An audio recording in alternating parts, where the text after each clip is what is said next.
মনে আছে ডাকসু নির্বাচনের আগেও এই বেটারাই সেম নাটক করেছিল। ডাকসু আগে হলে নাকি রাজনৈতিক ঐক্য নষ্ট হবে, ডাকসু আগে হলে নাকি দেশের বিরাট ক্ষতি হয়ে যাবে, ডাকসু হলে নাকি জাতীয় ইলেকশন পিছিয়ে যাবে।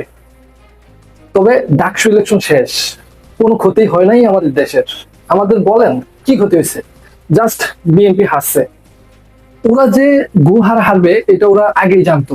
এই হার ঠেকানোর জন্যই ডাকসুর হলে ইলেকশন হবে না এই গান ওরা শুরু করেছিল। গণভোট নিয়েও সেম গান ওরা শুরু করেছে। গণভোট আগে হলে নাকি নির্বাচন হবে না। কি স্টুপিড কথা! গণভোটের সাথে নির্বাচনের দ্রুত সম্পর্ক আছে? নাই। ইভেন দুইটা তফসিলই একসাথেই হয়ে যাক, গণভোট হবে, এরপর হবে ন্যাশনাল ইলেকশন। সহজ হিসাব। এই সহজ হিসাবটাই ওরা করতেছে কঠিন। জামাই কোটার বুদ্ধিজীবী হুক্কা হুয়া করতেছে হাইরা গেলে কি হবে।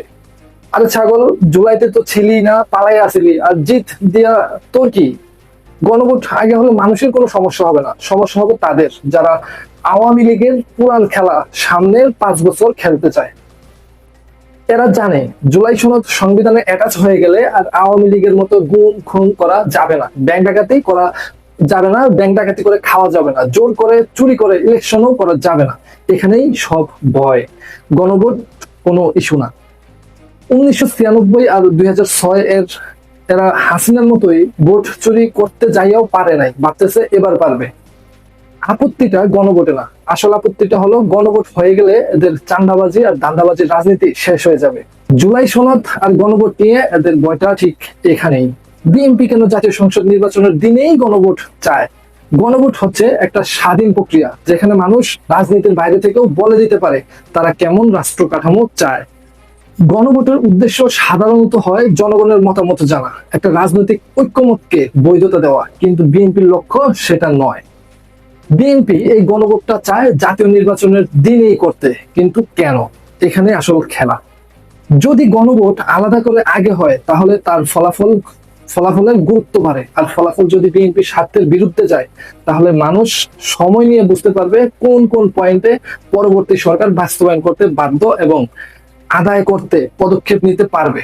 কিন্তু নির্বাচনের দিন গণভোট হলে সব মনোযোগ চলে যাবে ভোটের লড়াইয়ে। তখন গণভোট হয়ে যাবে একটা আনুষ্ঠানিকতা, একটা শোপিস। বিএনপি জানে আওয়ামী লীগ এই নির্বাচনে অংশ নিতে পারবে না, আর জাতীয় নির্বাচনে জামায়াতের পূর্ব অভিজ্ঞতা ভালো না। তাই অনেকেরই মতো, তাদেরও মতে ক্ষমতার সবচেয়ে কাছাকাছি দল এখন বিএনপি। তাদের হাতে রাষ্ট্র পরিচালনার অভিজ্ঞতাও আছে। তারা জানে জাতীয় নির্বাচনে জয় মানে পুরো খেলাটা নিজের কোর্টে নিয়ে আসা। নির্বাচনে জয়লাভের পর তারা সেই জয়কে দেখাবে জনগণের ম্যান্ডেট বলে। গণভোটের ফল তখন তারা আর তেমন গুরুত্ব পাবে না, তারা দিবে না, কারণ ক্ষমতা তখন তাদের হাতেই থাকবে। আর একবার ক্ষমতা হাতে আসলে পুরাতন ফ্যাসিবাদী কাঠামোর মতোই তারা সেই ম্যান্ডেট ব্যবহার করবেন নিজেদের আরামদায়ক অবস্থান প্রতিষ্ঠা করতে। বরং পুরাতন ফ্যাসিবাদী কাঠামোর চেয়ে বেশি দক্ষভাবে করবে, কারণ তারা এই সুষ্ঠু জাতীয় নির্বাচনের বৈধতাকে সাধারণ মানুষের আকাঙ্ক্ষা না বরং ব্যবহার করবে দলীয় স্বার্থে, দলীয় এজেন্ডা বাস্তবায়ন করতে। আর ওইদিকেই বরাবরের মতোই সাধারণ মানুষের মাথায় আবারও হাত। মানুষ কিছুই করতে পারবে না। বিএনপির উদ্দেশ্য তাই জুলাই সনদ বাস্তবায়ন না করা, বরং নির্বাচনের মাধ্যমে নিজেদের পুরাতন দলীয় কাঠামোই আবার বাস্তবায়ন করা। তাদের গুরুত্বপূর্ণ কিছু নোট অফ ডিসেন্ট পড়লেই সেটা স্পষ্ট। তারা চায় না দুইবারের বেশি প্রধানমন্ত্রী না থাকা নিয়মটা কার্যকর হোক, কারণ এতে পারিবারিক রাজনীতির স্বার্থ ক্ষতিগ্রস্ত হয়, নতুন নেতৃত্ব আসে, জবাবদিহিতা বাড়ে, চিরস্থায়ী বন্দোবস্ত দূর হয়। তারা চায় সংসদের উচ্চ কক্ষ গঠিত হোক নিম্ন কক্ষর আসন অনুপাতে, মানে বড় দল আরো বড় হবে, ছোট দল গুলো আরো নিম্ন, নিয়ন্ত্রণ থাকবে না, চেক এন্ড ব্যালেন্স থাকবে না।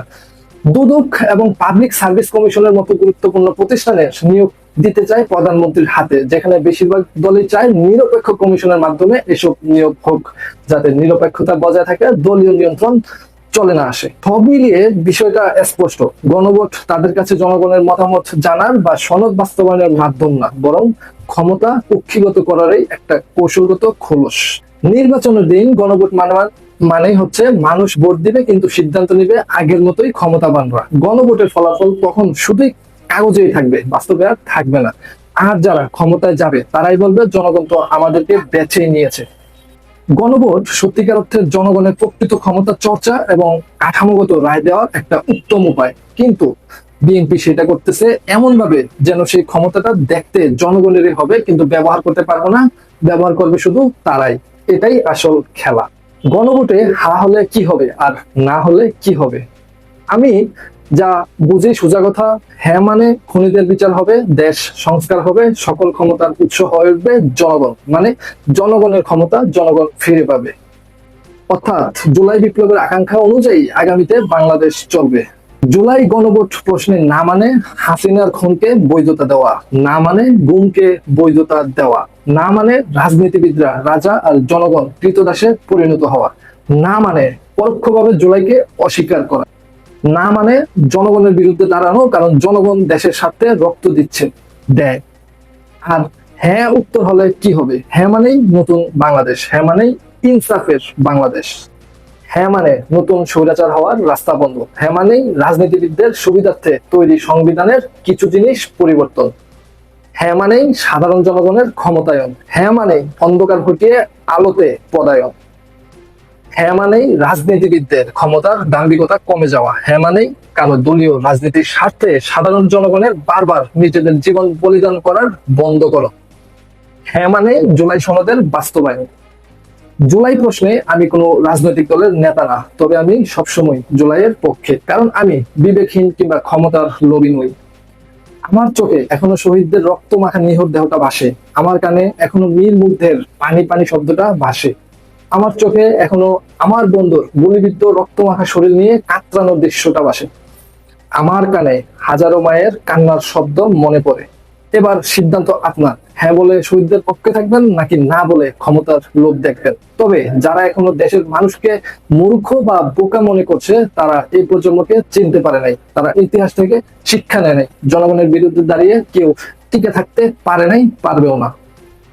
5ই আগস্টের পরে দেশে ফেরা কিছু বস্তাপচা রাজনীতিবিদ জনগণকে বোকা মনে করছে, নিজেদের খুব পণ্ডিত আর বুদ্ধিজীবী মনে করছে। আমার বিশ্বাস সেই স্বার্থপর রাজনীতিবিদদের আপনারা ভোটের মাঠেই খেলে দিবেন। ধন্যবাদ। আসসালামু আলাইকুম।